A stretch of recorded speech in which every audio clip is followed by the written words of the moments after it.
आरंभ आरंभ I welcome you to this placement to be addressed by Honorable former Union Minister and General Secretary ICC, Mr. Jitendra Singh Ji. And we have with us Prasad परिचंदन Sarat Patnaik, Honorable President, आएगा बोलता है नहीं Mr. Niranjan Patnaik, Vijay Patnaik former President PCC, Mr. Vijay Patnaik, Chairman, Pradesh Congress Campaign. I welcome you all. As you all know, Modi government has completed 9 years. So at this time the question arises, on completion of 9 years, what people witness, what people experience. Hindi में बोलना है ना? हाँ People witness सब समझते organized attack on democracy. India वाला नहीं 9 वर्ष पूर्ति समय स्वाभाविक भाव आपण भितर प्रश्न लोक भितर प्रश्न लोके अनुभव करुँच कौन एवं लोके प्रत्यक्ष करुँच कौन लोके प्रत्यक्ष करुँच गणतंत्र उपर संगठित आक्रमण बाक स्वाधीनता उपर संगठित आक्रमण लोके अनुभव करुँच संविधान एवं आईन शासन प्रति अवज्ञा अणदेखा लोके अनुभव करुँच असह्य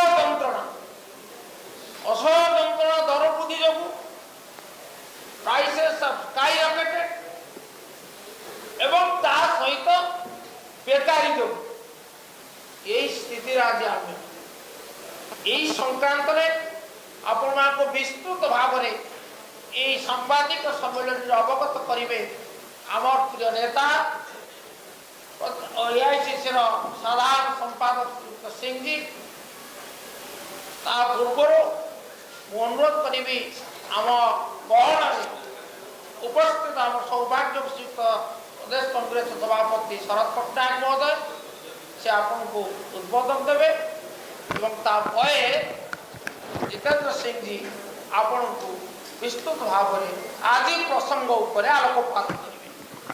सम्माननीय श्रीयुक्त शरद पट्टनायक महोदय। परम आदरणीय श्री जितेंद्र सिंह साहब जी, पूर्वतन प्रदेश कांग्रेस कमिटी सभापति, मोर सम्मान्य श्रीयुक्त निरंजन पट्टनायक महोदय, कैंपेन कमिटी चेयरमैन और सम्मान्य श्रीयुक्त विजय पट्टनायक महोदय, मीडिया सेल चेयरमैन तथा पूर्वतन मंत्री श्रीयुक्त गणेश बेहरा महोदय एवं उपस्थित प्रिंट इंडिया प्रिंट मीडिया एवं सोशल मीडिया एवं इलेक्ट्रॉनिक्स मीडिया समस्त बंधुगण, आज आमर एआईसीसी तरफ आपण मान सम्मुख में केन्द्र में बीजेपी सरकार दीर्घ 9 वर्ष काल जोटा आज कंप्लीट करिसंती से विषय आपण मान पुंखानुपुंख भाव में कहवाई भाजपा सरकार जहाँ किसी करिछि 2 कोटी युवक को चाकरी देवाठू आरंभ करी 15 लाख टंका घर को घर दबा कथा आरंभ करी दरदाम जो नियंत्रण रखा कथा कहीकि मिथ्या प्रतिश्रुति दे जो दिवा स्वप्न देखते भारत वर्षर लोक मान से विषय आमर श्रीयुक्त जितेंद्र सिंह जी आपण मान को कहे एवं राज्य में थिबा जो बीजेडी सरकार जो खाली कहते गोटे कथा एवं करुँच गोटे कथा बीजेडी एवं बीजेपी दी जन होती भाई भाई आगुरी मध्य मिसिकी थे से 2000 ରୁ 2009 पर्यंत शासन क्षेत्र में थे ओडिशा रे एवं दी जनकर समय जहाँ होता आपण मैंने सब जानते ओडिशावासी जानते आगामी दिन में आरंभ करेंगे जब युवक मान आरंभ करी आज अनएम्प्लॉयड को अवस्था पड़ी आज चाषी मान समस्या आज सीसोट आरंभ करी जोटा चिटफंड केस जो दुर्नीति आज माइनिंग जो दुर्नीति से डाली जो दुर्नीति उपर गुड़ाए शिक्षक जदि देखिए आज सब जगह खाली डाक्तरखाना डाक्तर ना ए टू जेड जलसेचन प्रतिश्रुति देकर 35% जलसेचन करने कहला आज से 314 ब्लॉक को कवर कर पारे ना यही प्रकार भाव में ओडिशा गोटे दरिद्र राज्य में परिणत कर नवीन पट्टनायक सरकार तार विरुद्ध में स्वर उठाइवाई आज जितेंद्र सिंह जी आज आम सम्मान से आसी आपण मान से उद्बोधन देवे एवं आपण मान विशेष भाव में भाजपा सरकार एवं राज्य में थिबा बीजेडी सरकार जोटा कहते इक्वल डिस्टेंस आज काली आसंता काली जोड़ा जाऊँ संसद उद्घाटन करने ओडिशार एटू निर्वाचित होता ओडिया झील ओडिशार माँ जे कि समस्ते से सपोर्ट करते आम भौणी बोली महामहिम राष्ट्रपति जी द्वारा जदि उद्घाटन होता ताहले केते सुंदर होता किंतु आम समस्ते कहला आम प्रिय नेता राहुल गांधी कहला प्रेसिडेंट हाथ में सेटा उद्घाटन करा जाऊ आमे भी प्रस्ताव देलु बीजेडी सरकार को जे उद्घाटन करने आमर राष्ट्रपति महोदय को अनुरोध करा जाऊ किंतु से माने सुनले नहीं एवं एबे जाइके बीजेपी सांगे मिसी से उद्घाटन उत्सव में से जोग देवाई निष्पत्ति नहीं तेणुक मानकर जोटा भाई भाई संपर्क प्रमाण पूरा भाव दिशुची और इक्वल डिस्टेंस जोटा कहते जमा नुह से लोक मान को छलना करूँ ना तांकर पिक्चर समस्ते ओडिशा सारा जानी सारे मुझे अनुरोध कर श्रीयुक्त जितेंद्र सिंह को आपण मान को से कहे वर्तमान धन्यवाद सर।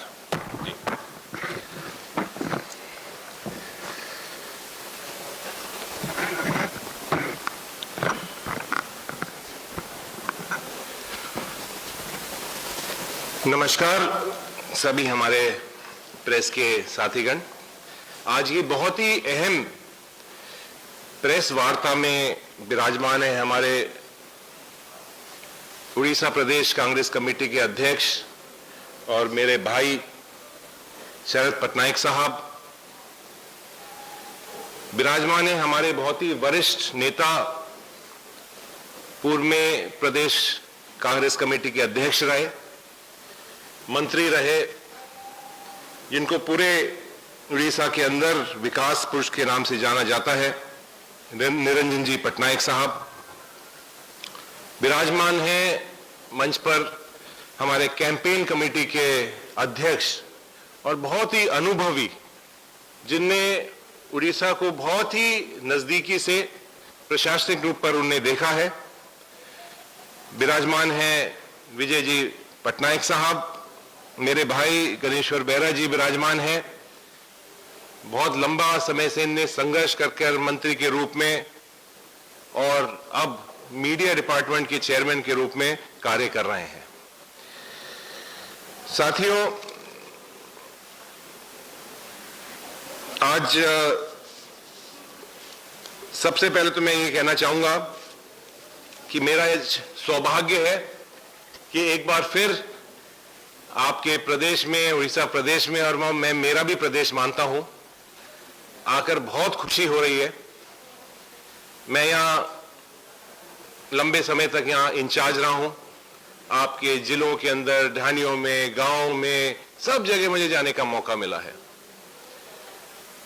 और उससे ज्यादा एक जुड़ाव आप सबों के साथ, जैसे मैं पूर्व में भी आपको बता चुका हूं कि मेरे परदादा जी ने अलवरनाथ मंदिर ब्रह्मगिरी में जो है वो उनने स्थापित किया था, और जैसा आपका अपना यहाँ जगन्नाथ जी का मंदिर है, वैसा का वैसा ही मंदिर महाराजा साहब ने अलवर के अंदर, जो उनकी रियासत थी, वहां स्थापित किया। और जो अपना रथ था, उस रथ को मंदिर को अर्पण कर दिया, और अभी भी हर साल रथ यात्रा निकलती है और बहुत ही विशाल यात्रा होती है, जिसमें 50, 60, 80 हजार तक के लोग उसके अंदर, उस यात्रा के अंदर चलते हैं। तो उड़ीसा का जो एक कल्चर है, मान और सम्मान है, वो मेरे दिल दिमाग में और मेरी खुद की अलवर के अंदर, जहां का मैं रहने वाला हूं, वहां आपकी उड़ीसा की छाप बहुत मजबूती से लगी हुई है। साथ साथ मैं आज आप सबों से भी मिलके, हमारे पत्रकार साथियों से मिलके बहुत खुशी हो रही है। आप सब लोगों ने हम सबों को बहुत सपोर्ट किया है। उड़ीसा की बात, यहाँ की समस्याओं को आपने हरदम उजागर करा है। बहुत सारे प्रदेशों के अंदर मैं जाता हूँ और हमारे प्रेस के साथियों से मिलता हूँ, वो ऑफ द रिकॉर्ड जो बात होती है उसके अंदर कहते हैं कि ये समस्या है, वो समस्या है, लेकिन जब दिखाने की बात होती है, छापने की बात होती है, तो वो कहते हैं हमारे हाथ बंधे हुए हैं। लेकिन जो उड़ीसा की प्रेस है वो बिल्कुल इंडिपेंडेंट रहती है। हो सकते हैं 2, 4, 5 का किसी ने किसी से तार जुड़ा होता है, दबाव हो सकता है, लेकिन बाय एंड लार्ज जो उड़ीसा की प्रेस है बहुत वाइब्रेंट है। और सिर्फ यही नहीं, लेकिन आपकी जो प्रेस, उड़ीसा के जो प्रेस के साथियां हैं, चाहे वो किसी भी प्रदेश में हो, चाहे वो दिल्ली में हो, वो अपनी चमक और छाप जरूर छोड़ के जाते हैं। मैं आज एक बहुत अहम प्रेस कॉन्फ्रेंस हो रही है और इस प्रेस कॉन्फ्रेंस के द्वारा आपको पिछले 9 साल जो भारतीय जनता पार्टी की सरकार रही है उसके बारे में आपको थोड़ी सी जानकारी देंगे। हमने 9 सवाल पूछे हैं। वो 9 सवाल सिर्फ कांग्रेस पार्टी के नहीं है, वो ये जनता पूछना चाहती है, गरीब आदमी पूछना चाहता है, महिला पूछना चाहती है, किसान पूछना चाहता है, बेरोजगार पूछना चाहता है, हमारे अनुसूचित जनजाति के लोग पूछना चाहते हैं, एससी के लोग पूछना चाहते हैं। तो वही सवाल जो जनता पूछना चाहती है वो हमने सरकार के सामने रखे, लेकिन सरकार अभी तक कुछ नहीं बोल पाई है। 2014 के अंदर भारतीय जनता पार्टी की सरकार, प्रधानमंत्री नरेंद्र मोदी जी बहुमत से जीते, बड़े बड़े वादे कर कर इस देश की भोली भाली जनता को बेवकूफ बनाकर, जुमले चलाकर वो सरकार में आए। 15 लाख रुपए हर खाते में जमा कराने के लिए उनने वादा कर लिया था। उनने वादा कर लिया था कि पेट्रोल और डीजल की कीमतें हम कम करेंगे, एलपीजी की कीमतें हम करेंगे, रुपया और डॉलर को एक कर देंगे, यानी 1 रुपया और 1 डॉलर। ये वादा उनने करा था। उनने वादा करा था कि महंगाई खत्म हो जाएगी। उनने ये वादा करा था कि भारत को विश्व गुरु बनाएंगे। 56 इंच की छाती लेकर वो आए थे कि 1 के बदले 10 मारेंगे, ईंट का जवाब पत्थर से देंगे। ये सारी बातें कह के इनने पूरे चुनाव का जो पूरा कैंपेन था वो चलाया था, चिल्ला चिल्ला कर, बोल बोल कर, और हमारी भोली भाली जनता ने एक उनको मौका दिया। और वो मौका देने के बाद ये 9 साल तक ये सरकार रही है। और मैं 9 सवाल सिर्फ सरकार से पूछना, जो सवाल है वो तो हजारों सवाल पूछ सकते हैं, लेकिन मुख्य तौर से सिर्फ 9 सवाल का जवाब ये सरकार दे, इसके लिए मैं आपके सामने हाजिर हुआ हूं। और खास तौर से मैं शुरुआत करना चाहूंगा जो हमारा अर्थव्यवस्था है, इकोनॉमी है, उससे मैं शुरुआत अपनी करना चाहूंगा। सबसे पहली बात मैं कहना चाहूंगा कि मोदी सरकार आई थी बड़े बड़े जुमले देकर, और खास तौर से उनका सबसे बड़ा जो जुमला था वो ये था कि पेट्रोल और डीजल की कीमतें हम कम करेंगे, एलपीजी का गैस की हम कीमत कम करेंगे। 2017 के अंदर जब 410 रुपए का सिलेंडर था, जब ये हल्ला करते थे कि बहुत महंगा है, 100 रुपए का सिलेंडर होना चाहिए, और आज 2023 के अंदर वो का वही सिलेंडर लगभग 1100 रुपए का हो चुका है। जो पेट्रोल 70 रुपए का था प्रति लीटर, वो आज 100 रुपए के आसपास पेट्रोल की कीमतें बढ़ी हुई हैं।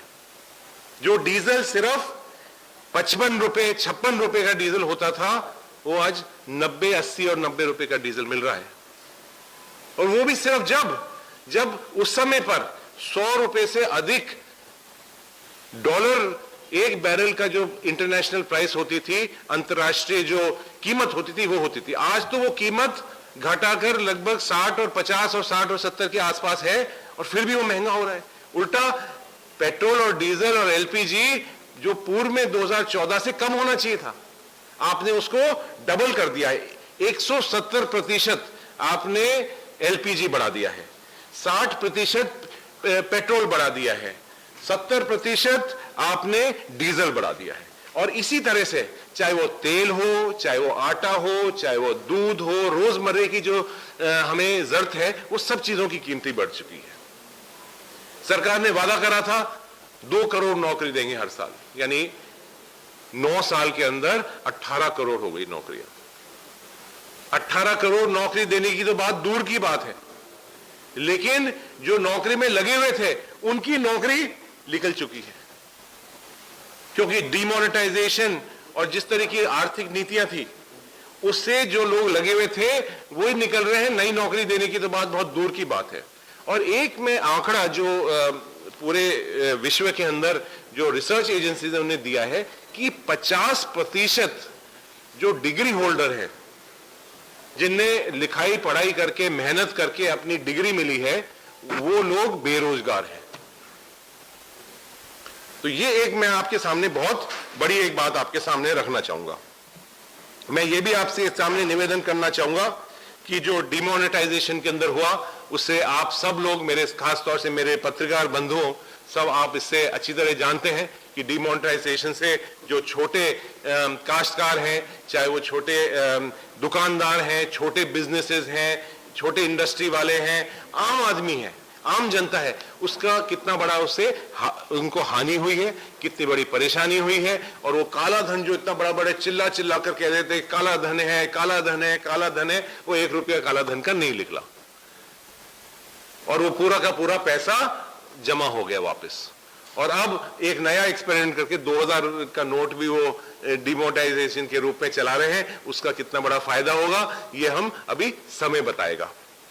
इसके साथ साथ जिस तरह से जीएसटी ने लागू करी है, और आपको हैरानगी होगी, एक बात मैं बताना चाहूंगा कि जीएसटी के बारे में हम सब जानते हैं कितने परेशानी हुई है सब लोगों को जीएसटी में।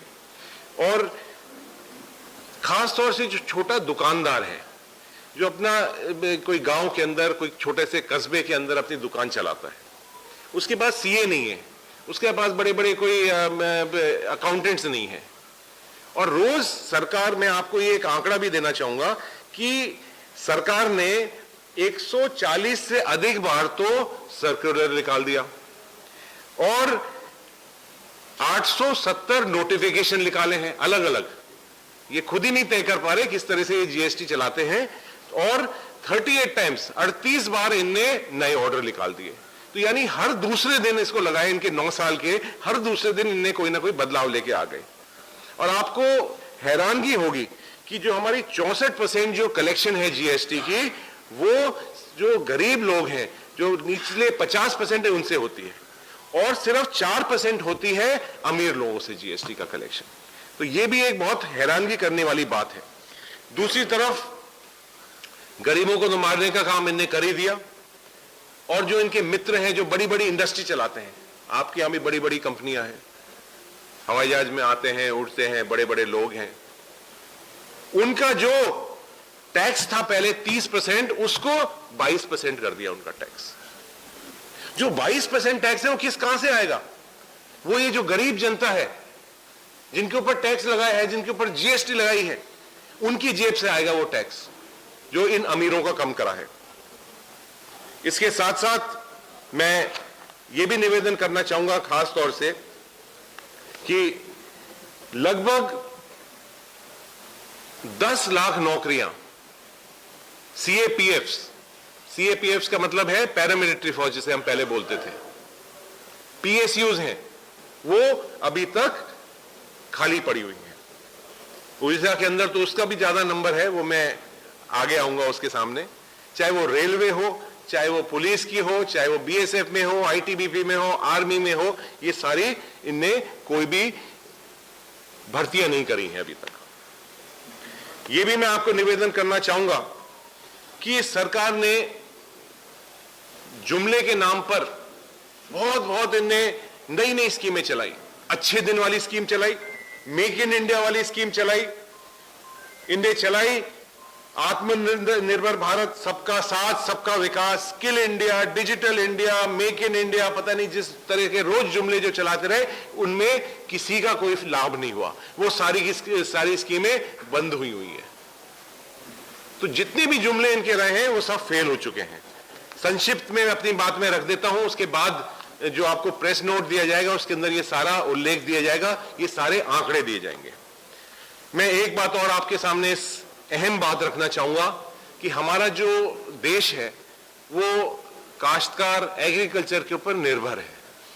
आज जो हमारी जीडीपी है, जो भी हमारा अर्थव्यवस्था है, वो कहीं ना कहीं एग्रीकल्चर से सबसे मुख्य रूप से प्रभावित होती है। आपको सबों को मालूम है 3 तरह के काले कानून ये लेके आए। और ये तीनों काले कानून भी ये बड़ी बड़ी जो कंपनियां हैं, जो उनके मित्र हैं, उनके कहने से आए। ये तो इस देश की बहादुर जनता की बात है। ये तो देश के बहादुर जो किसान हैं, उनने तय कर लिया कि सरकार को और ये बड़ी बड़ी कंपनियों को कोई अधिकार नहीं है हमारी जमीनों के ऊपर, हमारी फसलों के ऊपर। इसलिए सरकार को नीचे झुकना पड़ा और वो तीनों काले कानून वापस लिए। जब वो तीनों काले कानून वापस लिए तो उनने बहुत बड़ा वादा करा था। उनने ये वादा किया था कि हम जो एमएसपी है उसको, जिस तरह से पूर्व में जो एमएसपी होती थी, जो कैलकुलेशन होता है, उसको पूरा करेंगे। अभी तक उसको नहीं पूरा करा है। उल्टा, जब वो तीनों काले कानून नहीं पास कर पाए तो उनने सोचा कि इन काश्तकारों को, ये फार्मर्स को और परेशान करिए, इनके ऊपर जीएसटी और लगा दी। मैं भी केंद्र सरकार के अंदर मंत्री था और जब भी एग्रीकल्चर की बात आती थी, फार्मर्स की बात आती थी, तो हर बजट के अंदर जो भी उनका इक्विपमेंट होता था, जो भी उनकी मशीनरी होती थी, जो भी उनका वो होता था, वो सारा टैक्स फ्री रहता था। और इस बार सरकार ने एग्रीकल्चर के जो यंत्र हैं, जो मशीनरी है, उसके ऊपर 12% जीएसटी लगाई है। ट्रैक्टर के ऊपर, टायर के ऊपर, जो इनकी मशीनें जो हमारा ये प्रोसेसिंग करती है, उसके ऊपर 18% जीएसटी। जो खाद है, फर्टिलाइजर है, उसके ऊपर 5% जीएसटी। यहां तो सब्सिडी देने सरकार देती थी हमारी, और यहां 5% उसके ऊपर जीएसटी लगी है। जो कीटनाशक, जो पेस्टिसाइड होता है, उसके ऊपर 18% जीएसटी लगाई है सरकार ने। तो ये सरकार काश्तकारों की विरोधी है और देश का जिस तरह से जो हमारा अर्थव्यवस्था चलती है, एग्रीकल्चर, उसकी विरोधी है। इसके साथ साथ मैंने अभी आपको बताया कि सब्सिडीज को कितना कम कर दिया गया है। इसके साथ साथ जो सरकार ने एक अहम काम ये करा है कि हर बार आजादी से लेकर आज तक जो भी हमारा यूनियन बजट होता था, उसके अंदर एग्रीकल्चर के लिए, कृषि के लिए हरदम बढ़ोतरी होती थी। पहली बार इस 60 साल के अंदर ऐसा हुआ है कि लगभग 7,000 करोड़ रुपए कम हुए हैं हमारे बजट के, यूनियन बजट के अंदर। तो ये एक मंशा दिखाती है सरकार की। फार्मर सुसाइड्स हो रहे हैं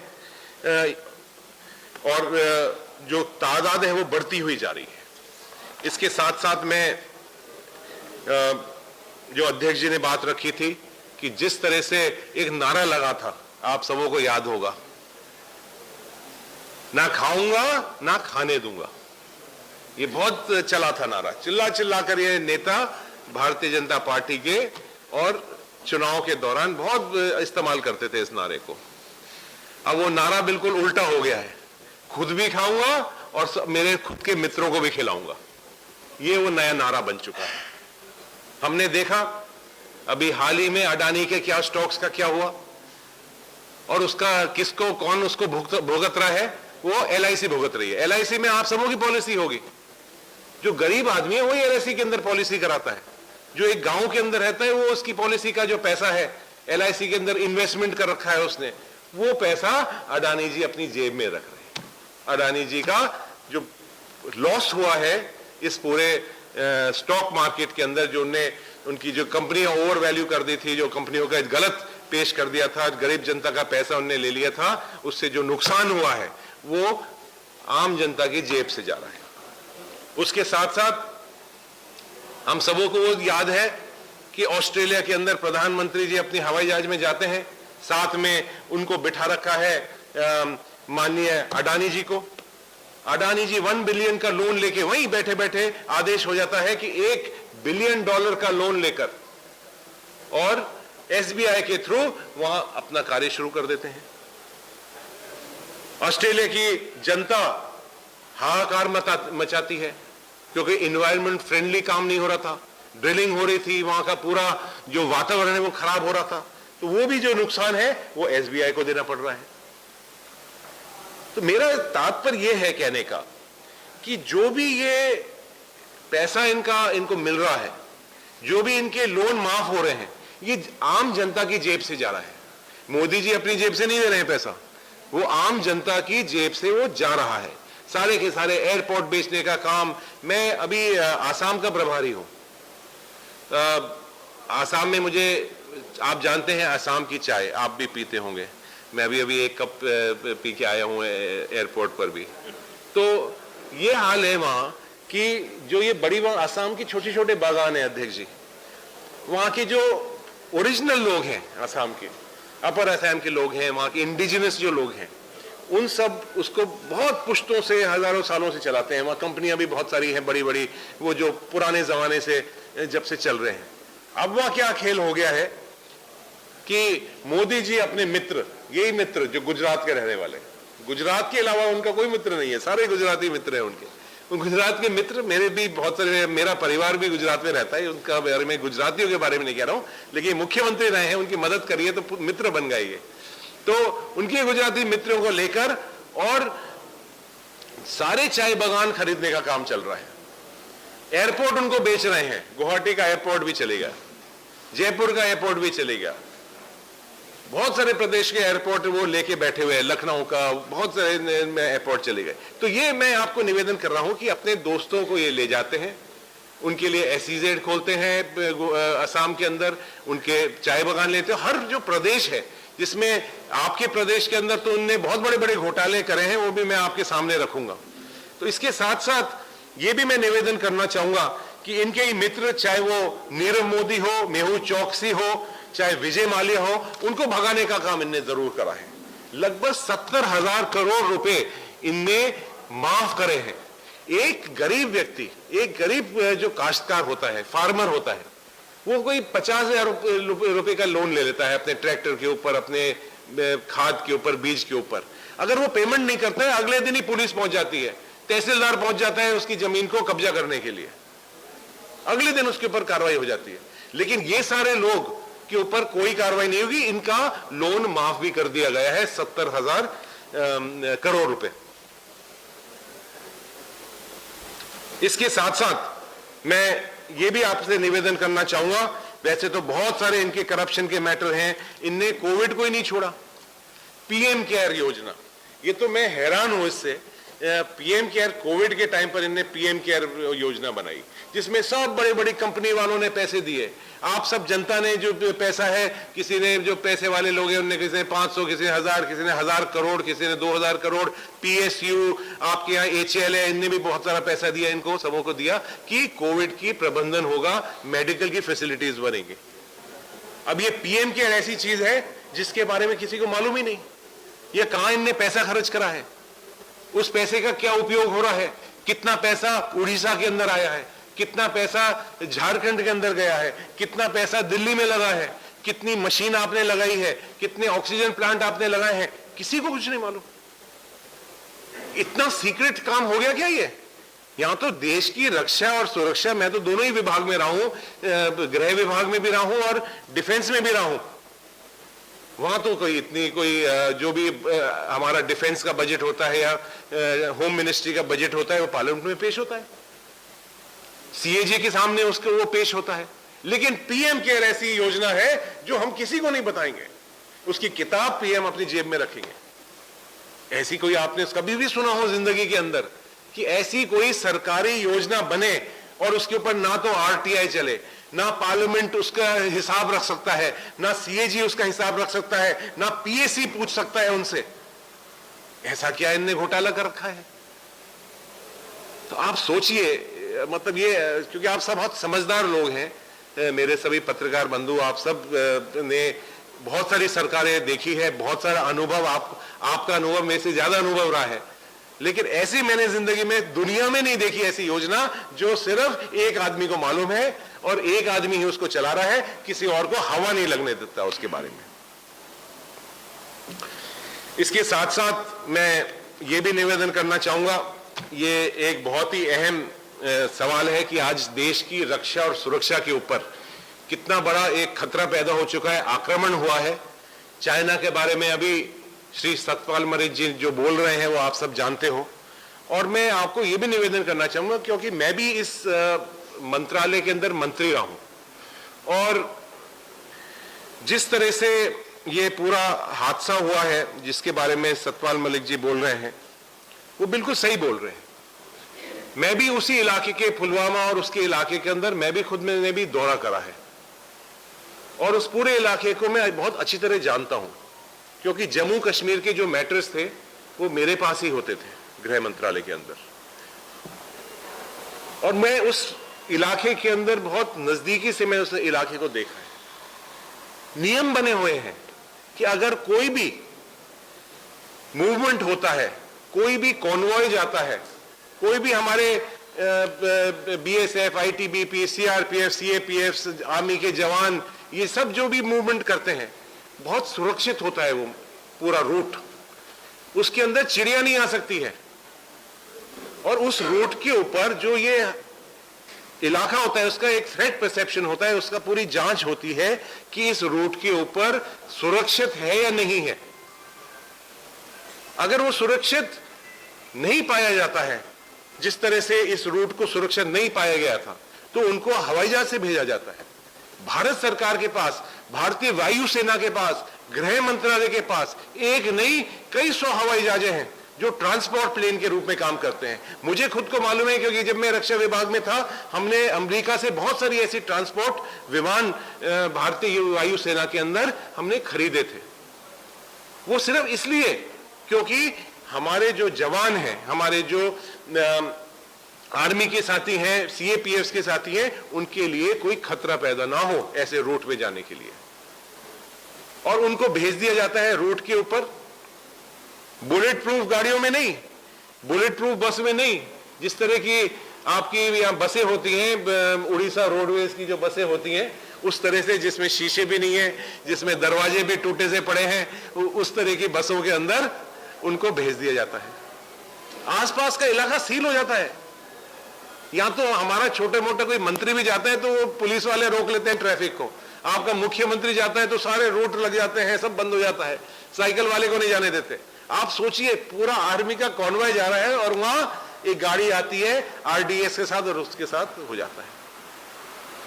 तो ये एक बहुत बड़ा सुरक्षा, एक बहुत बड़ा फेलियर रहा है सरकार का। चाइना लगभग 1500 किलोमीटर अंदर आ चुकी है और सरकार उसके ऊपर चुप बैठी हुई है। कहां है वो 56 इंच की छाती? एक के बदले 10 मारेंगे, या 10 मर रहे हैं उनसे, हमसे एक भी नहीं मर रहा है। उल्टा हो गया है, तो एक के बदले 10 मारने की बात करी थी इनने, हमारे 10 मर रहे हैं, उनका एक भी नहीं मर रहा है आज। तो इस देश के ऊपर एक बहुत बड़ा खतरा अभी जो नॉर्थ ईस्ट के अंदर हुआ है, जाति के नाम पर, धर्म के नाम पर, बिरादरी के नाम पर, क्षेत्रवाद के नाम पर जिस तरह से इस देश को तोड़ा गया है,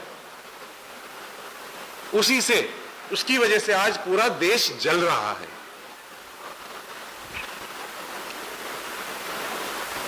साथ साथ में रक्षा सुरक्षा के मैं आखिरी आपके सामने बात रखना चाहूंगा कि अग्निपथ जो इनने स्कीम चालू करी है, कॉन्ट्रैक्ट वाली, अग्निपथ आर्मी की नहीं मानता मैं, कि जिस तरह से कॉन्ट्रैक्ट ठेका वाली जो स्कीम दी है, जैसे आप अपने घर में कभी चौकीदार रख लेते हैं कॉन्ट्रैक्ट पर, कोई ये जो आपकी कंपनियां हैं बड़ी बड़ी, ये कोई सिक्योरिटी एजेंसी से 6 महीने के लिए, 2 साल के लिए कॉन्ट्रैक्ट कर लेती है। इसी तरह से इसने इस देश की रक्षा और सुरक्षा को इनने ठेके पर दे रखा है।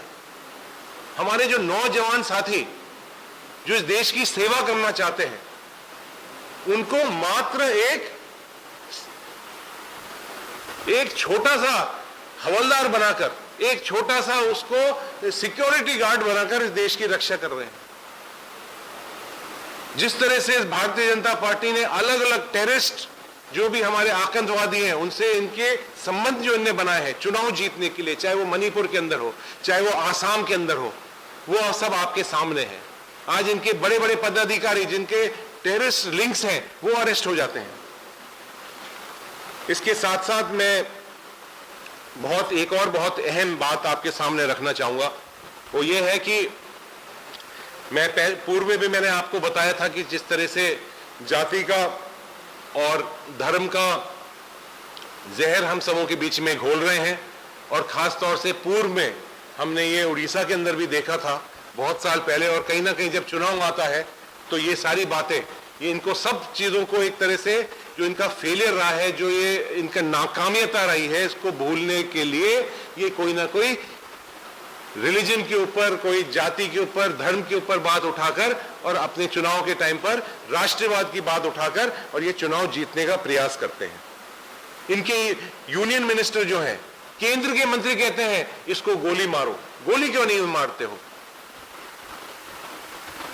आपको मैं निवेदन करना चाहूंगा कि इनके बड़े बड़े जो यूनियन मिनिस्टर है, गृह मंत्री हैं, वो किसी को कुचल देते हैं, उनके ऊपर कोई कार्रवाई नहीं होती है।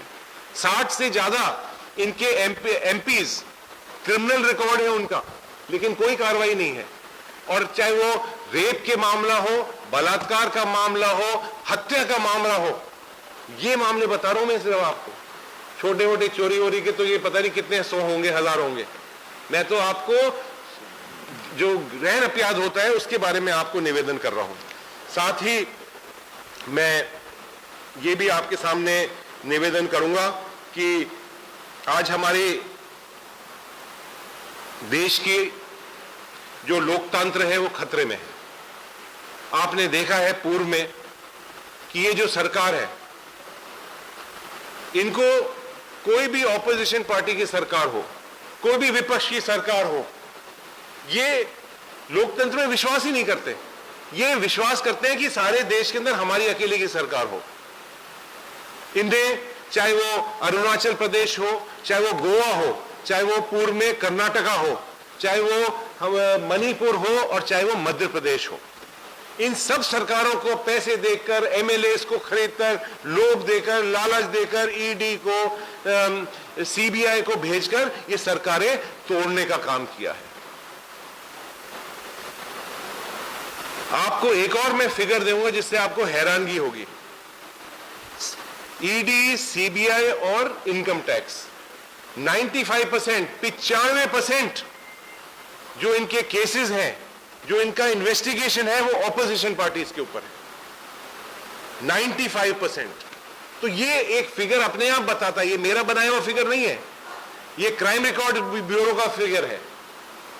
उसके अंदर आप देख सकते हैं खुद भी कि 95% केसेस सिर्फ पॉलिटिकल ऑपोजिशन पार्टीज के खिलाफ होता है और किसी के खिलाफ नहीं होता। इसके साथ साथ मैं ये भी निवेदन करना चाहूंगा कि जो बड़ी बड़ी जो स्कीमें हैं उसको बंद करने का काम सरकार ने किया है। मनरेगा, जिससे आप खास तौर से मैं उड़ीसा के अंदर कहना चाहूंगा, जो गरीब लोग रहते हैं, गांव में लोग रहते हैं, उनके लिए आस है कि मनरेगा से कम उनका अगला दिन का खाना तो वो उनको नसीब हो जाए। और उस मनरेगा के बारे में बहुत मोदी जी आए थे 2014 के अंदर, बहुत मजाक ही करी थी उनने, बहुत हंसे थे उसके ऊपर, बहुत तालियां उनने थपथपाई की कि मनरेगा ये होगी। उनको मनरेगा वापस याद आ गई जब कोविड हुआ, तो जब उनने खुद ने महसूस किया कि यहाँ तो सब लोग भूख के मारे मर रहे हैं, तो उनको फिर अब मनरेगा वापस याद आ गई। कोविड खत्म हुआ, उस मनरेगा को आज खत्म करने का काम किया है। और एक उदाहरण देना चाहूंगा, इनने बहुत बड़ा एक इश्यू बनाया था, निर्भया का जो केस हुआ था दिल्ली के अंदर, बहुत बड़ा इनने करा था। इसके ऊपर बेटी बचाओ और बेटी पढ़ाओ का एक बहुत बड़ा फंड क्रिएट करा, हजारों उसके अंदर पैसा, करोड़ों रुपए लगाए, और उसका 80% पैसा सिर्फ अखबार के एडवर्टीजमेंट, टेलीविजन के एडवर्टीजमेंट और पब्लिसिटी के लिए खर्च हुआ है। ये मैं नहीं कह रहा हूं, ये आरटीआर कह रहा है। ये हमारा जो देश का बजट है, ये आप कभी भी आगे मेरे से कागज मांग सकते हैं, ये कह रहे हैं। एक स्कीम जिसका 80% सिर्फ पब्लिसिटी पर खर्च हो और उसके ऊपर सिर्फ मोदी जी की एक फोटो हो, ये कैसी स्कीम है? ये बेटी बचाओ बेटी पढ़ाओ की स्कीम है, या मैं अपने आप को कितना बड़ा बनाऊं, मेरी फोटो छपती रहे, वो स्कीम है? इसके साथ साथ कहने के लिए तो बहुत सारी चीजें हैं, लेकिन साथियों, मैं आपके सामने ये बात रखना चाहूंगा कि हमारा देश बहुत ही मुश्किल दौर से गुजरा है। हमने कोविड जैसी एक महामारी का हमने आप सब ने मिलकर, और हम भारतीय सभी लोगों ने उसका मुकाबला किया है, मदद करी है। हमारे पास जो भी था, 1-2 वक्त का खाना था तो 1 वक्त का खाना किसी और को भी खिलाया है। हमने एक दूसरे की मदद करी है। लेकिन सरकार ने क्या किया? अगर सरकार चौकन्नी होती तो ये कोविड आता ही नहीं इस देश के अंदर। राहुल गांधी जी ने कई महीने पहले कह दिया था कि कोविड आने वाला है, बच के रहना। इनने आखिरी तक ये चाइना से हवाई जहाज आ रही है, चाइना से सामान आ रहा है, चाइना से कोविड हिंदुस्तान में तो बना नहीं है। आप पहले ही उसको रोक देते तो कोविड ही नहीं आता। और आपने एक लॉकडाउन लगा दिया, उस लॉकडाउन से कितने लोगों को परेशानी हुई। आपके प्रदेश के लोग, उड़ीसा के लोग कहां कहां जगह पर फंसे रहे, कितनी परेशानी हुई। कोई पैदल चल रहा है, वो दृश्य हमने देखा है। तो आपका कंप्लीट फेलियर रहा है। और पहला फेज आया और सेकंड फेज, आपने पहला फेज में कोई गलती हो जाती है तो मैं उसको ठीक कर लूंगा अगली बार। आज में से कोई गलती हुई है इस प्रेस कॉन्फ्रेंस में, अगली प्रेस कॉन्फ्रेंस में मैं नहीं करने वाला हूं वो। लेकिन पहले फेज में उनने जो गलतियां सरकार से हुई है उससे भी नहीं समझ पाए। अगले फेज के अंदर और ज्यादा गलतियां इनने करी, और गलती जो करी उससे पैसा कमाने का और काम इनने करा है। पीएम केयर जो योजना चलाई है उससे कितना बड़ा एक नुकसान हुआ है। और जो नंबर इनने दिए हैं वो तो एक तरह से बिल्कुल ही सरकार ने अपनी नाकामी छुपाने का जो काम किया है। वर्ल्ड हेल्थ ऑर्गेनाइजेशन ने, WHO, ये कोई किसी की प्राइवेट बीजेपी या कांग्रेस की कोई छोटी कंपनी नहीं है जिसने वो रिपोर्ट बना दी है। WHO ने एक रिपोर्ट के अंदर कहा है कि लगभग 50 लाख लोग इस देश में कोविड से उनकी डेथ हुई है। और सरकार कहती है 5 ही मरे हैं, उसमें से शायद 0 लगाना भूल गए वो। कम से कम आपने कुछ, आप लोग मरे हैं, लोगों की डेथ हुई है, उनको इतना तो सम्मान दीजिए कि आप अपनी सारी नाकामियां छुपाने के लिए आप कह रहे हो यहां कुछ भी नहीं हुआ। उत्तर प्रदेश में हमने देखा है कि गंगा के किनारे पर 23,000 लाशें मिली है, 23,000। तो मैं साथियों में आपसे ये निवेदन करने के लिए आज हाजिर हुआ हूं। बाकी बहुत सारे सरकार के नाकामियत के आपको हम प्रेस द्वारा बता देंगे। लेकिन ये जो 9 साल की जो सरकार है, इसने इस देश को बहुत बड़ा धोखा दिया है। इस देश को 100 साल पीछे करा है।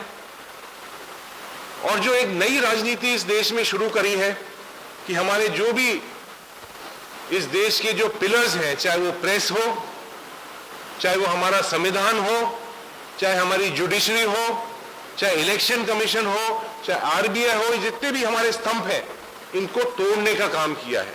आज इलेक्शन कमीशन देखिए इनके कार्यकर्ता के रूप में काम कर रहा है। RBI देखिए जो इनको ऊपर से फाइनेंस मिनिस्ट्री आदेश देती है, वो RBI उसके पीछे पीछे काम करता है। इनने जो हमारे न्यायपालिका है उसके ऊपर दबाव देने का कितना कोशिश करी है। यहां तक कि सुप्रीम कोर्ट के जज ने प्रेस कॉन्फ्रेंस करना पड़ा उनको। आज भी जुडिशरी के ऊपर इतना बड़ा दबाव है क्योंकि जजेस के अपॉइंटमेंट नहीं होते जब तक इनके यहाँ हाजिरी नहीं लगाओ। तो आज ऐसी व्यवस्था है यहाँ हमारी खराब हुई है। और मैं ये भी आपके सामने साथियों बात रखना चाहूंगा कि मैं यहाँ लंबे समय तक इंचार्ज रहा हूँ। इस पूरे प्रदेश को बहुत नजदीकी से मैंने देखा है। मुझे जो प्रेम मिला है आपके प्रदेश के अंदर, जो मान मिला है, सम्मान मिला है, वो मैं जिंदगी में हरदम याद रखूंगा। लेकिन मुझे बहुत पीड़ा होती है, मुझे बहुत दुख होता है कि ये एक ही सरकार मैंने देखी है पूरे देश के अंदर, दुनिया के अंदर, कि ये जो सरकार है ये कोई राजनीतिक पार्टी नहीं चला रही है। ये 3rd फ्लोर से चलती है। बाबू इस सरकार को चलाते हैं, अफसर इस सरकार को चलाते हैं और उसका रिमोट कंट्रोल दिल्ली के अंदर रखते हैं। प्रधानमंत्री के पास रिमोट कंट्रोल है। अफसरवादों की सरकार चल रही है। आम आदमी, गरीब व्यक्ति अगर किसी MP और MLA के पास जाता है तो वो तो एक तरह से चपरासी बने हुए हैं सरकार के, कोई पावर नहीं है। आज अफसर, मतलब ये तो एक तरह से जो हिटलर के राज में और अंग्रेजों के राज में जो सरकार चलती थी, जो वहां के वाइसरॉय आता था उनके अफसर चलाते थे, उस तरह से सरकार चल रही है। BJD का रिमोट कंट्रोल नरेंद्र मोदी और अमित शाह के हाथ में है। वो जैसे कहेंगे वैसे वो कहेंगे, उल्टा लटक जाओ तो ये उल्टा लटक जाएंगे। इनके खिलाफ सबों के चिट्ठे भरे हुए हैं, सीबीआई और ईडी के केसेस। और थर्ड फ्लोर के हाल तो सब जानते हैं। और आप मुस्कुरा रहे हैं सब लोग, ये इस बात का प्रूफ है, इस बात को पुष्टि करता है कि आप सब लोग जानते हैं। मुझे तो दुख होता है, मुझे दर्द होता है कि ऐसी भी सरकार यहां चल रही है जो इलेक्टेड गवर्नमेंट नहीं चला रही है, उसको वो और कोई चला रहा है। इसके साथ साथ ये सरकार सबसे भ्रष्ट सरकार है देश की। एक सरकार जो 40% वाली सरकार थी कर्नाटका के अंदर, उसका नाम ही 40% था, उसको कर्नाटका नहीं बोलते थे, वो 40% की सरकार बोलते थे उसको। तो वो सरकार को तो इस जनता ने उखाड़ के फेंक दिया है और अब वो आपकी जो सरकार है वो नंबर 1 पर आ गई है करप्शन के रूप में। चाहे वो माइनिंग हो, चाहे वो आपका कोई भी स्कीम हो, चिट फंड के अंदर तो आपका नाम पूरे देश के अंदर प्रसिद्ध है। यहां हर चीज के ऊपर एक आम आदमी के पास जगह नहीं है जाने के लिए, वो किसके पास जाए, किससे अपनी बात कहे। यहां तो पूरा सिस्टम जो है ऊपर से नीचे तक बिगड़ चुका है, करप्ट हो चुका है। मुझे बहुत पीड़ा होती है कि हमारे जो उड़ीसा के नौजवान साथी हैं बहुत ही काबिल हैं। बहुत सारे लोगों के साथ मुझे काम करने का मौका मिला है। दे आर ब्रिलियंट, बहुत समझदार हैं, बहुत चतुर हैं, अच्छे पढ़े लिखे हैं और एक तरह से देखा जाए तो आगे बहुत ज्यादा बढ़ सकते हैं। आज उनको छोटे छोटे प्रदेशों के अंदर धक्का खाना पड़ रहा है। जो एक बहुत क्वालिफाइड आदमी है, बहुत अच्छी डिग्री पाया हुआ है, उसको देखता हूं तो वो छोटी मोटी नौकरी कर रहा है, कोई सेल्समैन की नौकरी कर रहा है जहां उसको एक कंपनी में मैनेजर होना चाहिए था, कहीं वो कोई होटल में छोटा मोटा काम कर रहा है। तो आज हमारी जो उड़ीसा की युवा है, जो आपकी पूंजी है, उसको बर्बाद हम कर रहे हैं। या तो बेरोजगार है, बेरोजगार नहीं है तो उसको एक मजदूर के रूप में हम उसका काम ले रहे हैं। इंदिरा गांधी जी ने एक बहुत बड़ी सोच के साथ, क्योंकि उड़ीसा बहुत ही एक तरह से पिछड़ा हुआ प्रदेश माना जाता था पुराने समय के अंदर, एक सोचकर HAL जैसी बड़ी कंपनी के इंजन, जो सबसे मुश्किल काम होता है बनाना, उसको कहीं बेंगलोर में, बॉम्बे में, दिल्ली में, नोएडा के अंदर, गुड़गांव के अंदर नहीं खोला। उसको आपके सबसे जो एक तरह से पिछड़ा हुआ है जो इलाका है कोरापुट, उसके अंदर जो हमारा सदर्न बेल्ट जिसे बोलते हैं, उसके अंदर उसको खोला गया। आज उसको भी ठेके पर देने की कार्रवाई चल रही है। एम्प्लॉयमेंट वहां नहीं हो रहा है, वहां बेरोजगार है। इसके साथ साथ मैं और भी आपसे निवेदन करना चाहूंगा। मैं एक चीज आज मैं पढ़ रहा था उड़ीसा के अर्थव्यवस्था के बारे में और मुझे बहुत पीड़ा हुई, मुझे बहुत दुख हुआ और मुझे हैरानगी भी हुई कि मुझे जब मैं वहां के आंकड़े ले रहा था तो मुझे बताया, मैं आंकड़े में पढ़कर मुझे मालूम पड़ा कि लगभग 62,000 आपके पद खाली है टीचरों के, चाहे उसमें प्रोफेसर हो, टीचर हो, first grade, second grade, third grade, जितने भी टीचर्स हैं, 62,000। ये तो मेरे ख्याल से देश में कहीं नहीं होगा ऐसा।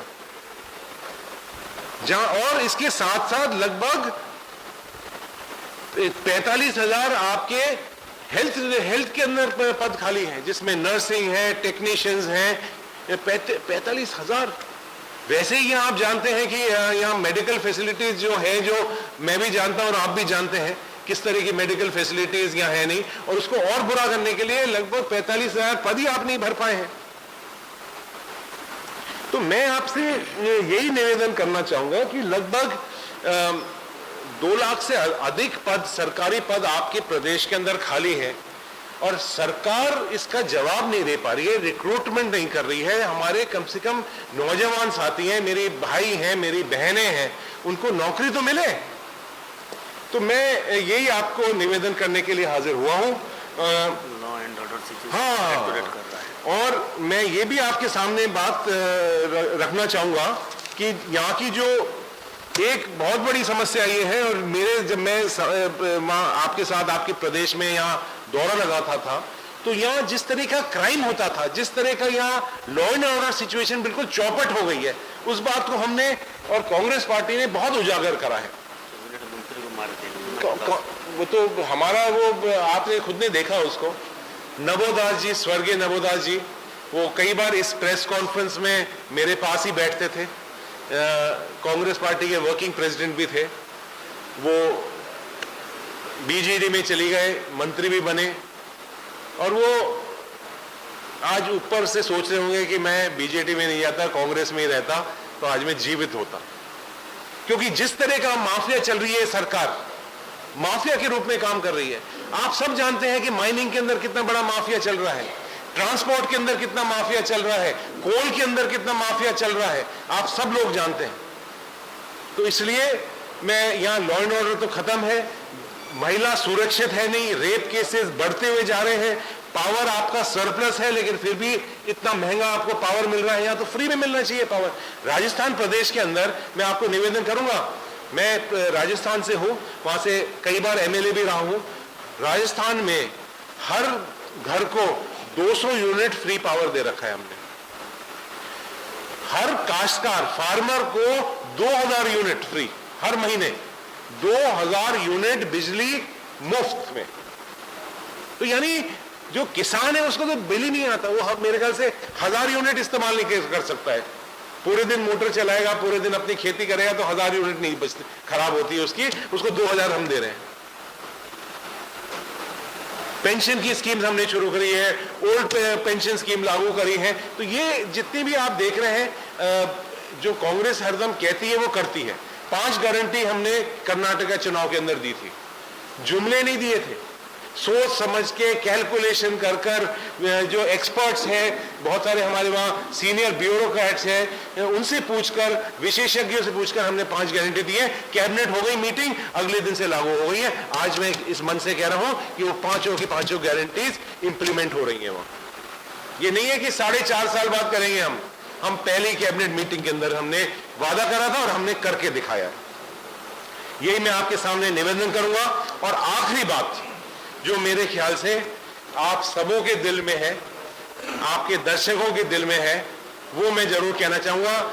आज मैं उड़ीसा आया हूं, अगर मैंने वो बात इस प्रेस के सामने नहीं रखी है तो मैं अपने आप को माफ नहीं कर पाऊंगा कि आपकी ही बहन, आपकी ही बेटी और इस देश की शान महामहिम द्रौपदी मुर्मू जी, जिससे बहुत पूरे देश के लोगों को खुशी हुई कि एक साधारण परिवार से, एक ट्राइबल परिवार से आकर देश की राष्ट्रपति बनी है। सिर्फ उड़ीसा नहीं, लेकिन पूरे देश के हर व्यक्ति को उसकी खुशी हुई, उनको सम्मान जो मिला है उसकी हम सबों को बहुत खुशी हुई है।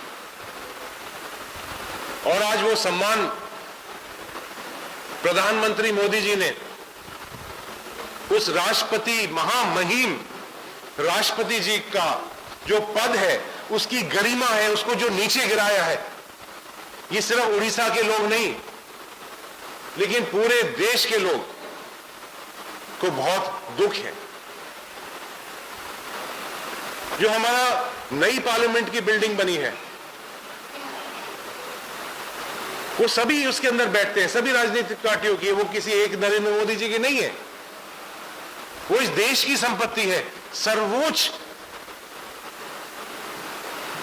स्थान है इस देश का, लोकतंत्र का सबसे सर्वोच्च स्थान है वो, जो इस देश की सबसे सर्वोच्च, सबसे ऊंचा जो ऑफिस है, जो इस देश का ताज है, वो हमारे राष्ट्रपति होते हैं। वो उनसे उद्घाटन नहीं करवाना चाहते, क्योंकि वो चाहते हैं मेरी फोटो आनी चाहिए उनकी। आप देखना जब कल उद्घाटन होगा, एक भी उनका एसपीजी वाला भी नहीं मिलेगा साथ में, क्योंकि एसपीजी वाले की कहीं फोटो नहीं आ जाए। उनको ये भी दुख है कि वो एसपीजी की बेचारे की फोटो नहीं आ जाए कहीं। तो मैं निवेदन ये आपसे कर रहा हूं कि एक बहुत बड़ा, इस प्रदेश के लिए खास तौर से और इस पूरे देश के लिए का सर उनने नीचे किया है, कि हमारे सर्वोच्च जो पद है उसको उनने नीचे दिखाया है, और आज तक कभी भी ऐसा नहीं हुआ। जो भी हमारे बड़े जो प्रोजेक्ट्स होते हैं, जो बड़ी देश के सबसे सर्वोच्च कार्यक्रम होते हैं, उसके अंदर राष्ट्रपति ही जाकर उसका उद्घाटन करती हैं। पार्लियामेंट जब शुरू होता है, राष्ट्रपति जी ही आती हैं उसका शुरुआत करने के लिए।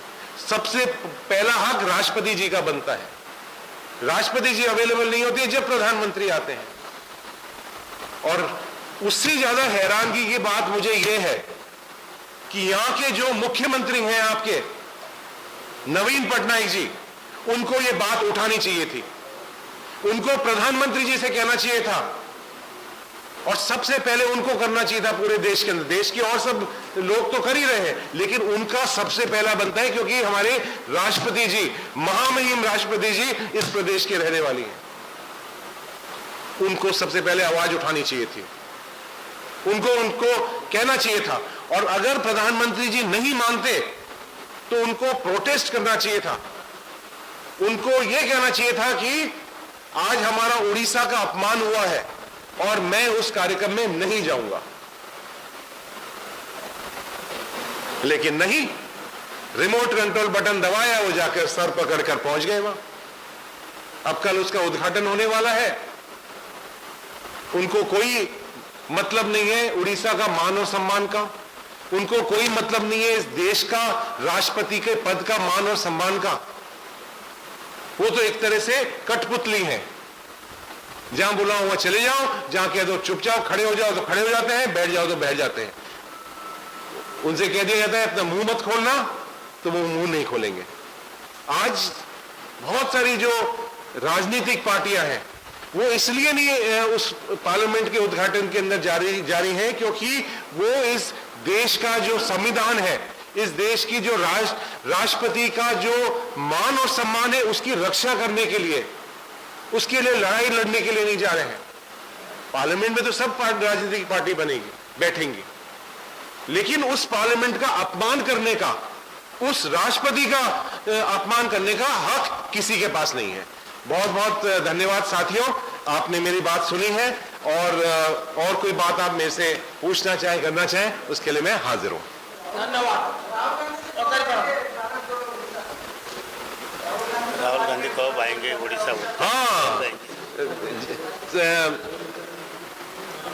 हम सब इंतजार कर रहे हैं, मैं भी इंतजार कर रहा हूं, क्योंकि मेरे तो वैसे अलवर से जो मैं, जहां से मैं एमपी था और या मेरा जो गृह जिला है, वहां से तो भारत जोड़ो यात्रा निकल गई। आपने देखा होगा लगभग 5 लाख लोग उसके अंदर आए थे, बहुत अच्छी यात्रा थी। लेकिन राहुल गांधी जी का, क्यों मैं असम का इंचार्ज हूं, तो एक दूसरी भारत जोड़ो यात्रा का एक कार्यक्रम बन रहा है, उसके अंदर उड़ीसा के साथ उनका बहुत प्रेम है राहुल जी का।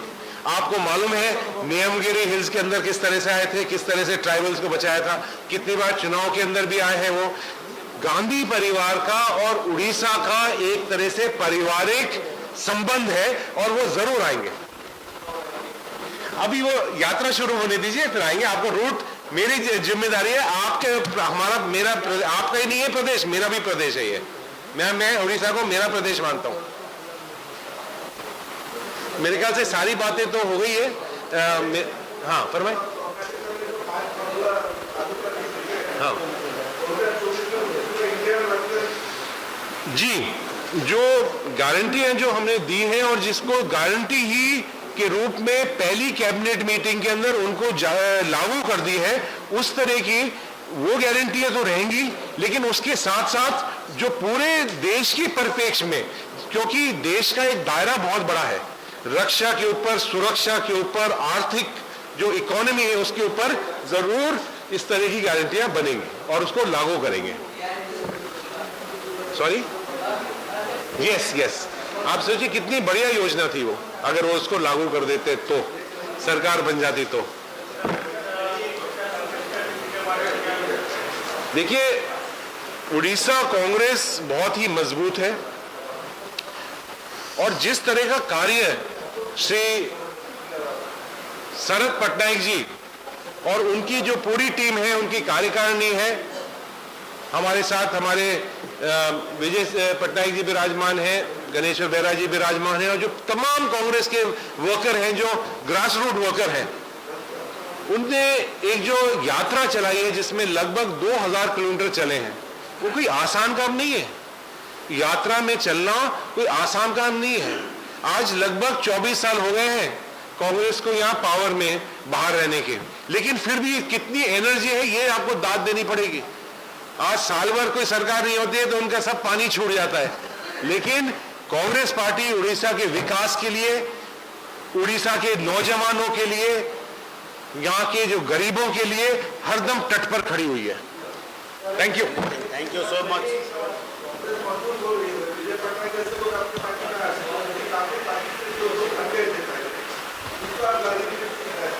बोल दिया है ना, देखिए, तो वापस आओ बोल के मैंने ना। देखिए, दो तरह के लोग हैं। एक तो देखिए वॉशिंग मशीन वाले लोग हैं। आपने सुना होगा पुराने जमाने में एडवर्टाइजमेंट आता था, वॉशिंग पाउडर निर्मा, बिल्कुल वो बदल साफ हो जाता था उससे, बिल्कुल सब चीज। तो एक तो वॉशिंग मशीन वहां चल रही है जिसमें हिमंता बिस्वा शर्मा जैसे लोग हैं, वो अधिकारी वेस्ट बंगाल वाला है, और भी बहुत सारे ऐसे लोग हैं जो सबसे बड़े एक तरह से भू माफिया है, स्कैमस्टर है, माफिया है, चीटर है, जो भी उनका नाम ले लो वो सब है।